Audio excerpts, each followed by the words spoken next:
Welcome to the Fire Circle, interviews with the modern granny woman in your life.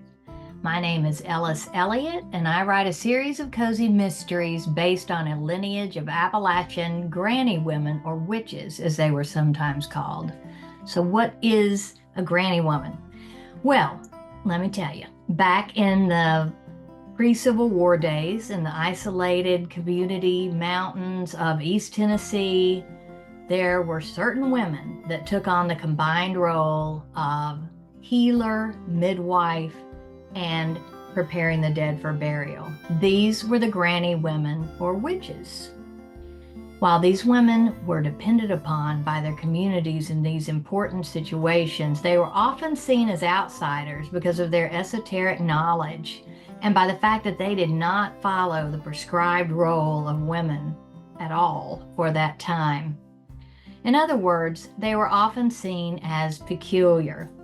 There are many modern-day granny witches, and they might not even be a granny or a witch. Probably neither. But there's someone who, when you think of them, conjures up a vivid memory, and who cast a spell, if you will, on the person you are today. These are the folks we're to meet in our Fire Circle interviews. And welcome to my fellow writer, Michelle O'Neill, who is going to tell us about the granny woman in her life today. So, Michelle, I'd just like to start with having you introduce yourself and just dive right into introducing us to who your granny woman is. Okay. So I am a writer and I'm a yoga teacher. I live in Greenville, South Carolina. I have a book coming out later this year. Yay! Tell My the first name of novel. it. It's called Dog Park. It's my first novel. Um, so yeah, I think that's probably all I need to say about myself. Um, the granny that I should talk the most about is my actual grandmother. And Okay, her name is Doris, and Doris. she was born in 1902. And let's see, she had four children and left her husband when my mom was little, back in a day when women didn't really do that. And Right. she took care of, she was a single mom for a long time and somehow managed to support her kids and worked as a secretary at a lumber yard. Hmm. And then my mom had twins when I was 15, and she was 86 at the time. And when the twins were two, my father left and my grandmother moved in with us. So at 87, she moved in to be full-time caretaker of toddlers. And, Wow. you know, she did the best job that she could with them. I mean, she was on her last nerve at that point, who wouldn't be? Right. She thought she was retired. But anyway, she was always a nurturing presence to me. She was always, I grew up in an alcoholic home. So if we were having a rough night at my house, my mom would drop us off unexpectedly at her house at 10 o'clock at night on her way to work.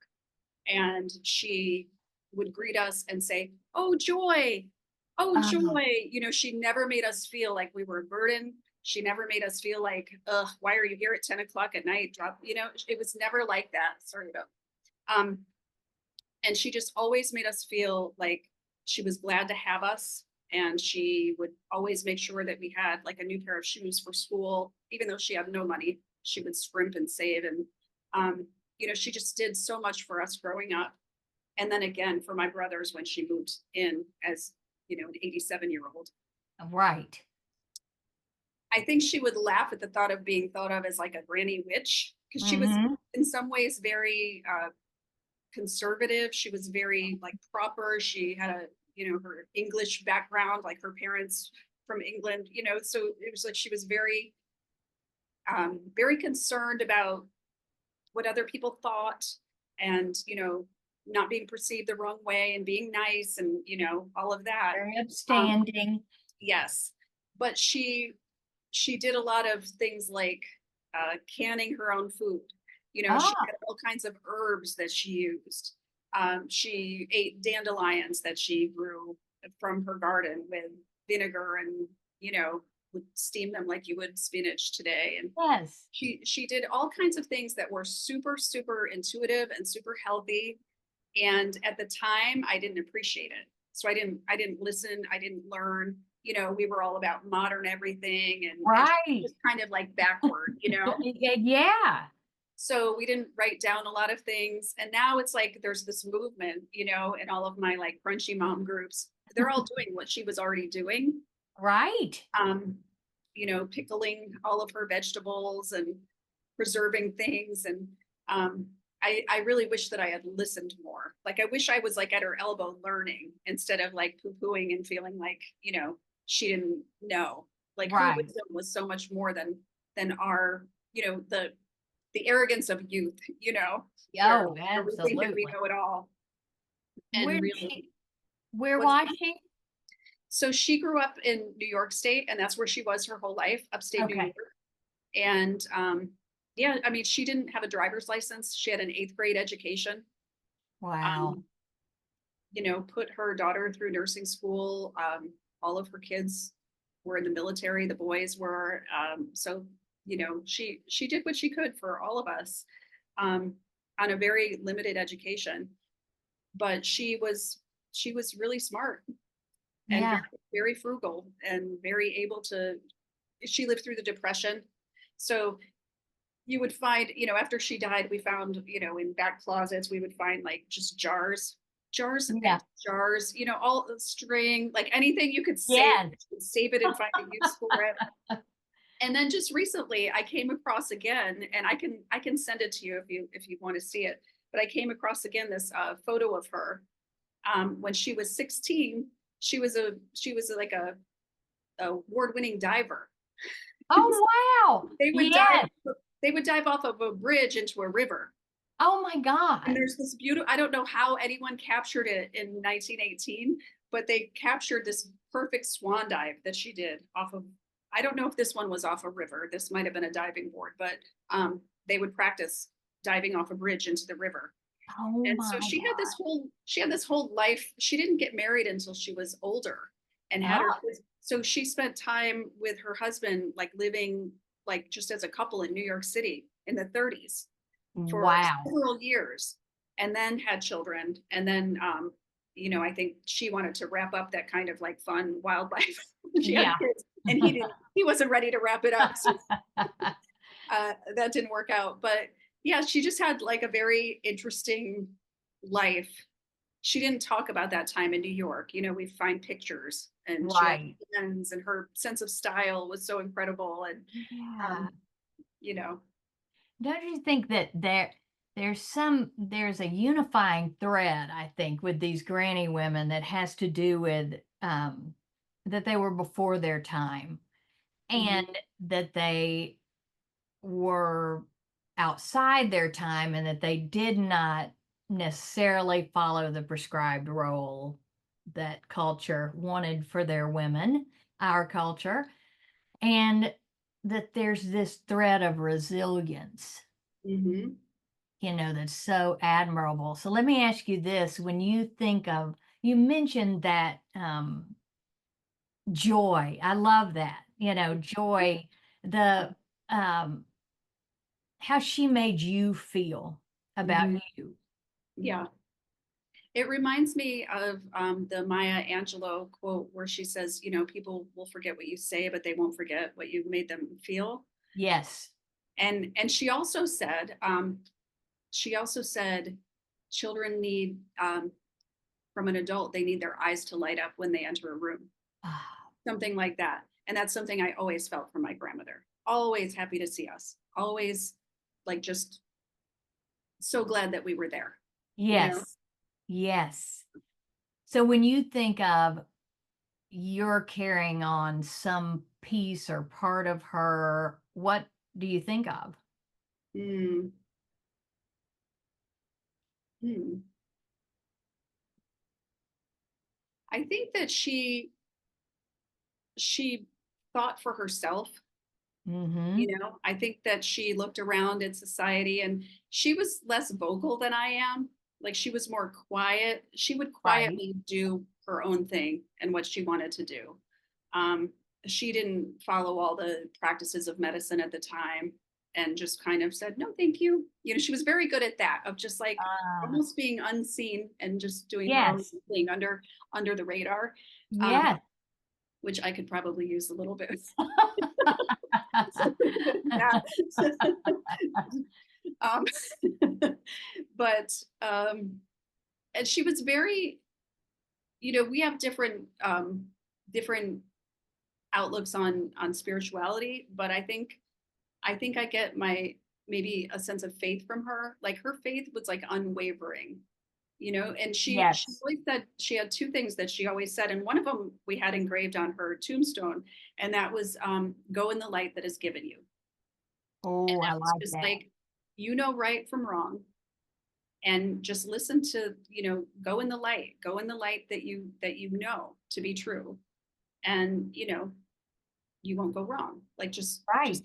always follow that inner guidance. And so Ah, that was one of the things that she used to say. So I feel like I tried to do that all the time. yes. um and then she always said things have a way of working out. Hmm. You know, anytime anyone was worried about anything, it was like, oh, she always said, oh darling. She always called us darling, and she would say, oh darling, things have a way of working out. Like whatever it Ah, is that you're worried about right now, it's going to be okay. You know, these things kind of work themselves out, like time. And she was 94 when she died, so she had some authority in saying that. She'd seen enough. yes. She'd been through the depression, she'd been through a divorce, you know, she'd raised kids by herself, she'd had this really rich long life, and she could see from a perspective that I couldn't see, you know, Right. things always do work out. Like Yes. they might not work out how we wanted them to. Exactly. Or when you're in the middle of it, you Mhm. can't possibly see that this could work out ever. Right. And it, Right. of course, does in the hindsight and the long view. I Yeah. love that piece of it, the go to the light. Say that quote again for me. She always said, go in the light that is given you. Go in the light that is given you. And that, I think, and let me know your thoughts on this. I think that connection to our um our own light, our intuition, if you will, can become so easily disconnected these days.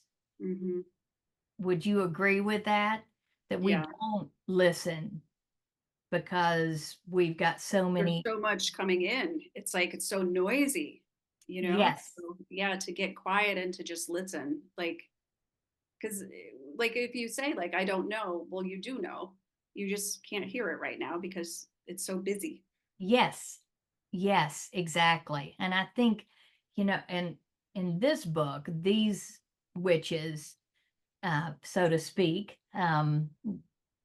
were called that because they did go off a different path so that they were seen as, non-traditional, but also their gifts were really their intuition magnified, because they just came from a time that did listen to, that was quiet. They were Yeah. able to connect and they did support that in one another and trusting that. And I feel like we do miss that. We don't necessarily remind each other or ourselves to listen to yourself, like you just said. Hmm. Yeah, I agree. So did you bring us something to see? Well, my grandmother, she started painting when she was in her 80s. Oh, yes. So I don't have a painting nearby. It's somewhere in the house, but I have her easel, and this is her easel. And then this is her sun hat that she always wore outside in her garden and things like that. So I have this hanging on the wall in my little she shed that I Yes. write in. So this is Grandma Wilson's hat, and this is her easel with some of her little paint splotches on it. Oh, that is a tiny little hat, isn't it? Well, not really. Oh, Well, yeah, okay. I guess it is. It kind of rests on my Kind head. of So yeah, perches. yeah. Yeah, And I have a picture of her in the hat too, but I don't have that right here, but I yeah, can send it to you.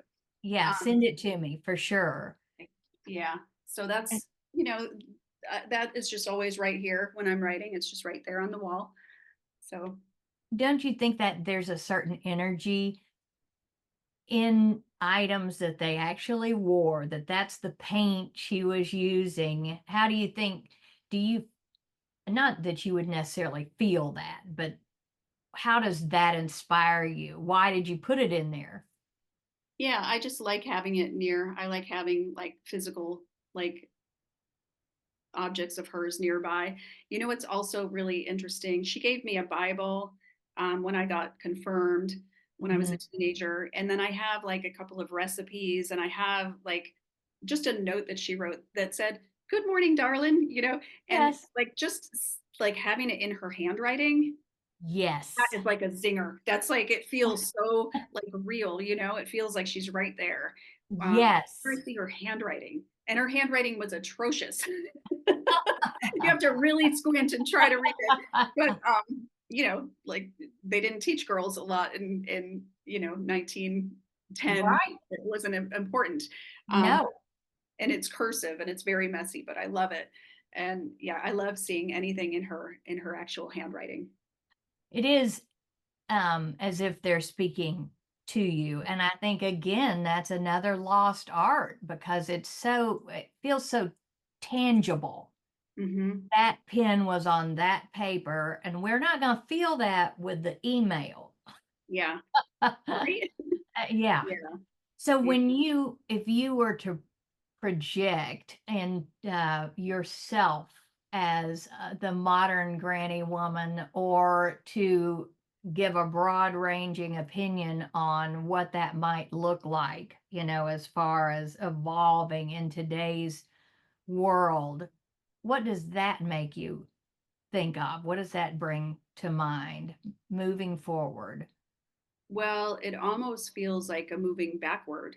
It almost feels like a letting go of a lot of what modern society thinks is so important, and stepping back to these things, like stepping back to more holistic lifestyles, and, coming back to more wholesome food when our food supply is just being poisoned, basically, with chemicals and everything else. Right. Um, it almost feels like a returning, more than a moving forward, Yeah. like coming back to something more wholesome and something more simple and something more still and more sacred. Yes, yes. Oh, I love that answer. Yes. And before we finish, is there any more little tidbit, whether it's about, what was your grandmother's name? Doris? Doris. Okay. About Doris, and it could be one of those recipes or anything about her, or a smell you associate with her, Mm. or something you see in yourself about her. I associate the smell of camphor. Like she rubbed camphorated oil on our chests when we were little. Yes. Whenever we had a cold, anything like that, anything like minty, hot, those kinds of things. She had all kinds of liniments, that smell like basically all of our essential oils do now. And I don't Yes. know where she got them or what she made them from, but um, those kind of smells, especially camphor, remind me of her for sure. Um, Yeah. yeah. That's a good strong one. Yes. Yeah. Yeah. She wasn't messing around. I feel like I feel her in my ritual. She was a coffee drinker. So Yes. I think that half of my coffee ritual is just my grandma, is like the feel of the cup, the smell of it, like everything about it reminds me of her. Just sitting down to have that cup of coffee with a mug in my hand. Yes. And I almost feel like I'm sitting down with her. So I Oh, try to give up coffee, but I can't because I have such an emotional attachment to it. It's not the caffeine. yes.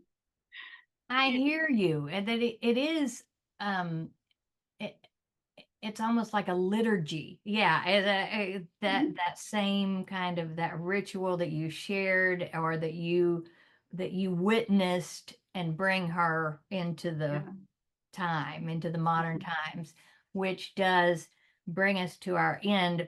I think Doris was with us in her own way. I appreciate, Michelle, that you brought her to us today.